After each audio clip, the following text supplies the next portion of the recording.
படத்தை பார்த்து நீங்களாம் வந்தவங்க. நாங்களாம் வந்து கொள்கையுடைய முரசொலி படித்து, திறந்தோடு செய்தியை படித்து, பொதுக்கூட்டத்தில் பேசி, இந்த பக்கம் உள்ளவங்க அண்ணா திமுக தான் சரி, திமுக தான் சரி. ஆக கடந்த ஆட்சியில் அங்கே இருக்கும்போது நானும் சக்கரபாணி அவர்களும் இந்த ஸ்பாட்டுக்கு போனோம். எங்களுடைய துணை முதலமைச்சர் இந்த மரியாதைக்குரிய எதிர்கட்சி தலைவர் அவர்கள் அவர் ஆய்வு திடீர் நாங்கள் தஞ்சை சென்று இரவு நாங்கள் அங்கே போய் உடனே கேள்விப்பட்ட மழை அடாத மழை வந்தபோது நாங்கள் வேகனில் அனுப்பி வச்சோம்.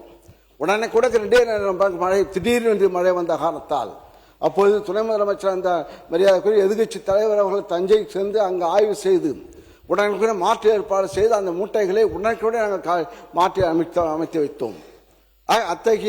அத்தகைய ஒரு ஆக்டிங் கிடையாது, ஆக்ஷனாக நாங்கள் செய்து கொண்டிருக்கின்றோம். ஆக அந்த அளவுக்கு உணர்வுபூர்வமாக நாங்கள் பணியாற்றி கொண்டிருக்கின்றோம். நாங்கள் இன்னும் சொல்ல போனால் உங்கள் பக்கம் இங்கே இருக்கிறதெல்லாம் படத்தை பார்த்து நீங்களாம் வந்தவங்க. நாங்களாம் வந்து கொள்கையுடைய முரசொலி படித்து, திறந்தோடு செய்தியை படித்து, பொதுக்கூட்டத்தில் பேசி, இந்த பக்கம் உள்ளவங்க அண்ணா திமுக தான் சரி, திமுக தான் சரி பேசி நாங்கள் வந்தவர்கள். ஆக அந்த மக்களுடைய தெரியும். அந்த அடிப்படையில் தான் நாங்கள் உணர்வு ஒன்றொன்றாக எங்களுடைய முதலமைச்சராக இந்த தலைவர் ஸ்டாலின் அவர்கள் எங்களை பணியாற்ற வைத்தார்கள்.